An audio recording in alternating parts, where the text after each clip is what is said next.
El origen de la humanidad es uno de los temas que siempre ha preocupado. Desde tiempos remotos, la pregunta ha sido ¿quiénes somos y de dónde venimos?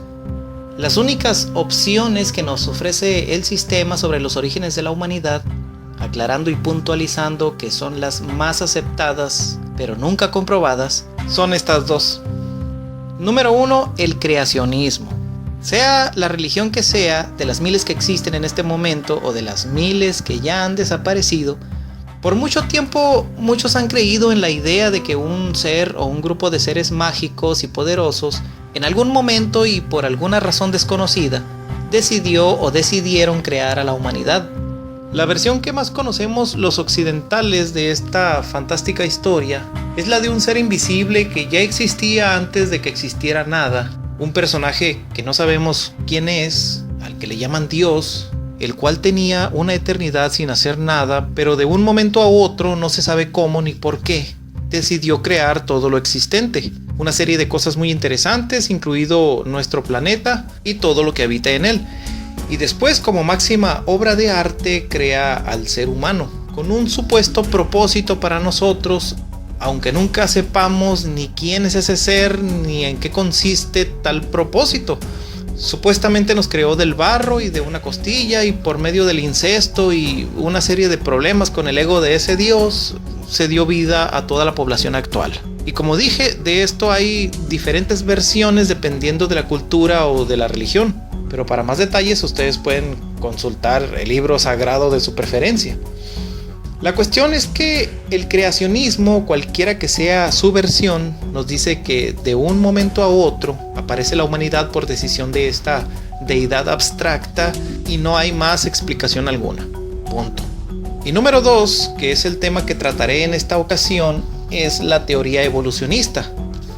Lo que nos dice esta teoría, y aquí es donde les recito la versión oficial, es que la diversidad de formas de vida que existen sobre la Tierra se originaron a partir de un antepasado común, mediante el cambio en caracteres fenotípicos y genéticos de poblaciones biológicas a través de generaciones. ¿Qué significa esto? Bueno, pues según esta otra versión, dicho proceso evolutivo ha producido la biodiversidad en cada nivel de la organización biológica, incluyendo los de especie, población, organismos individuales y molecular. O sea, toda la vida en la Tierra procede de un único antepasado común universal que existió entre hace 3.800 y 3.500 millones de años. Aquí es donde me asalta la primera duda. Si todo organismo que existe actualmente es el producto de la evolución de un organismo anterior, ¿cómo es que se formó este primer antepasado común y cómo es que a su vez apareció la vida en él? ¿Acaso estamos cayendo de nuevo en la versión del creacionismo? Bueno, tal vez nunca se tenga una respuesta para esto. Pero no se preocupen, ya se inventaron muchas teorías que tratan de explicar el origen de la vida en nuestro planeta, desde bacterias extraterrestres hasta generación espontánea de vida sin necesidad de la intervención de una deidad. Teorías donde cualquier explicación es posible, pero ninguna prueba de su veracidad. En fin. Como máximo representante de esta teoría tenemos a Charles Darwin, reconocido por el sistema como el científico más influyente y el primero de los que plantearon la idea de la evolución biológica a través de la selección natural, así como se explica en su obra de 1859, El origen de las especies, donde dice que con tan solo la observación de la naturaleza, Darwin desarrolla su teoría evolucionista. Según sus conclusiones, porque los individuos de una especie mejor adaptados al medio son los que sobreviven, alterando con esto no solo a la especie misma, sino que incluso se pueden formar con estas alteraciones una nueva especie. Bien, al parecer no hay más opciones. Y pensar en alguna otra alternativa, por ejemplo, que la humanidad no sea originaria de este planeta y que tal vez los primeros humanos en la Tierra hayan venido de otros mundos, o que hayamos sido creados con manipulación genética con algún fin por otras especies extraterrestres, etc. Para muchos es impensable, precisamente por la enorme cantidad de dogmas y paradigmas impuestos por la misma ciencia oficial, la religión, gobiernos, etc. Primero habría que resolver otra cuestión que sería la existencia de vida inteligente además del ser humano en otros planetas y un largo cuento. En fin, lo que les voy a contar en esta ocasión es quién era Darwin, cómo surge la teoría de la evolución que se le atribuye a este individuo y que a pesar de que sigue siendo solo una teoría, ya que aún no está comprobada, sí, dije no comprobada. Yo sé que sería maravilloso que la teoría de la evolución, mal llamada darwiniana, fuera un hecho irrefutable y más verdad que la verdad misma, pero no lo es.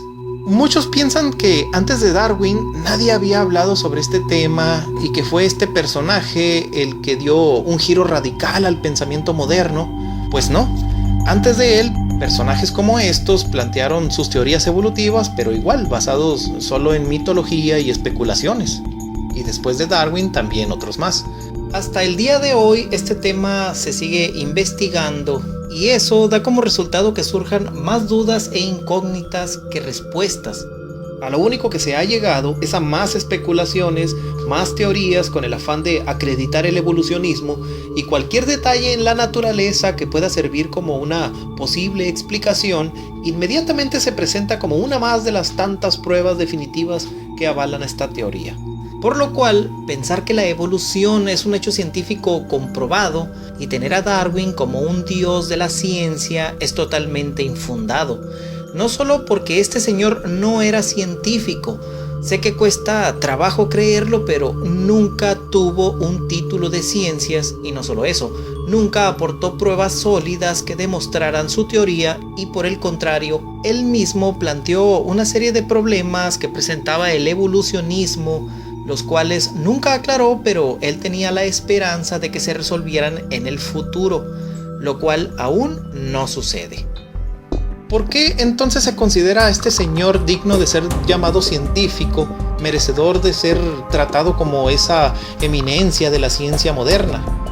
En los tiempos de Darwin, la evolución se aceptó como un hecho por la comunidad científica, al parecer, porque les pareció lógica y razonable, pero no porque se haya comprobado. Bueno, algunos mencionan que también por una serie de intereses de los gobernantes del mundo, pero de eso no hablaré porque es demasiado conspiranoico.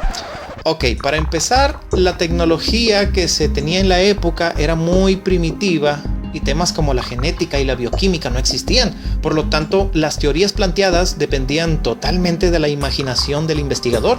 Aún así, hoy en día se toma por muchos como algo escrito en letras de oro, sagrado e indestructible, irrefutable e inamovible, cual palabra de Dios todopoderoso por los siglos de los siglos. Amén.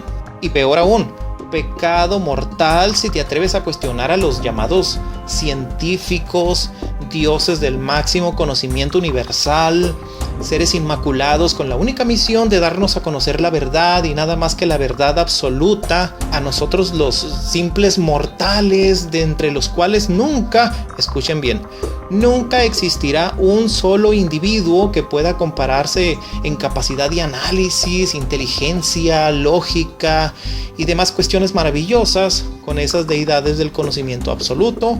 Amén. Ay, no me vayan a salir con que ay, tú no crees en la ciencia, eres un ignorante. No, la ciencia está bien, está perfecta, todo es maravilloso ahí. En quien no creo es en los científicos oficialistas, los que están de parte del sistema, los que son parte de la manipulación, los que son parte de toda esta farsa. Ok, vuelvo al tema. ¿Quién era Charles Darwin?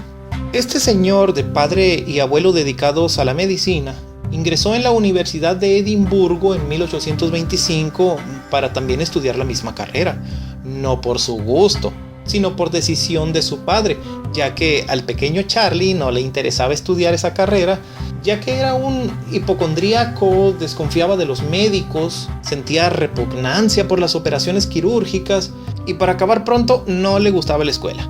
Darwin se aburría bastante con la historia natural, detestaba la geología y además él ya había decidido que mejor viviría cómodamente de la herencia de su padre y no tenía necesidad de ejercer una profesión como la de médico o ninguna otra.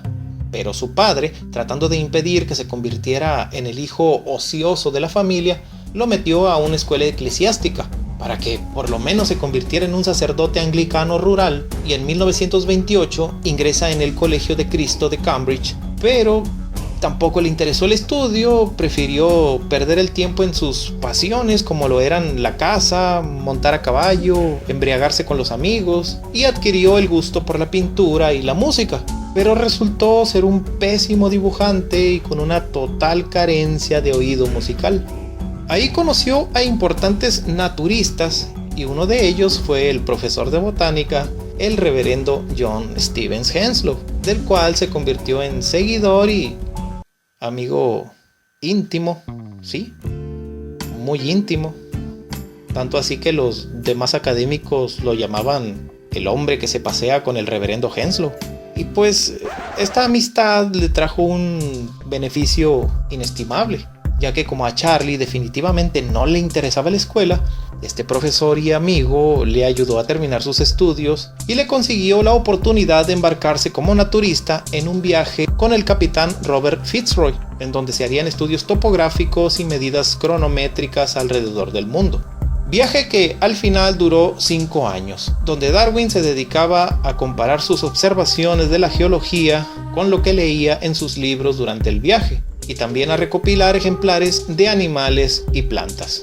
Las notas que tomaba de sus observaciones se las enviaba al padrecito, quien seguía muy interesado en este señorito, por lo cual se encargó de convencer al padre de Charlie y al profesor de geología de Cambridge, Adam Sedgwick, de que los estudios hechos por su pupilo en este viaje lo habían convertido en un científico importante. Vaya. Durante todo el viaje, Charlie se dedicó a observar y a apuntar sus correspondientes notas. Se la pasaba inventando teorías como la de la formación de los arrecifes de coral. Y en una ocasión, cuando se encontró con algunos nativos de Sudamérica y otras partes, pues le parecieron muy feos y los calificó de salvajes, miserables y degradados, casi animales.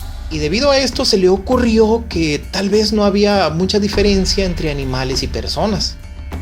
En este viaje, Darwin pudo observar que entre un lugar y otro, la misma especie de animal o planta tenían ciertas diferencias, al parecer por la influencia del medio ambiente donde habitaban, y dado que, como todos sabemos, es posible, vamos a llamarle, la creación artificial de nuevas variedades de algunas especies de plantas y animales domésticos debido a la manipulación de criadores y horticultores mediante cruza y selección, Charlie pensó que este fenómeno también podía llevarse a cabo de manera natural y que las variaciones favorables tenderían a conservarse, mientras que las desfavorables desaparecerían, y también así podrían formarse nuevas especies. Aquí es donde supuestamente Darwin idea su teoría evolutiva. Lo que Darwin nunca tomó en cuenta es que la manipulación artificial por cruza y selección nunca ha dado como resultado una nueva especie, como dije, solo otras variedades de la misma. Y bueno, creo que los voy a dejar en suspenso porque el video me quedó muy largo y hace mucho que no subo nada. Así que por lo pronto aquí lo dejo. Sale, nos vemos en la segunda parte. Bye.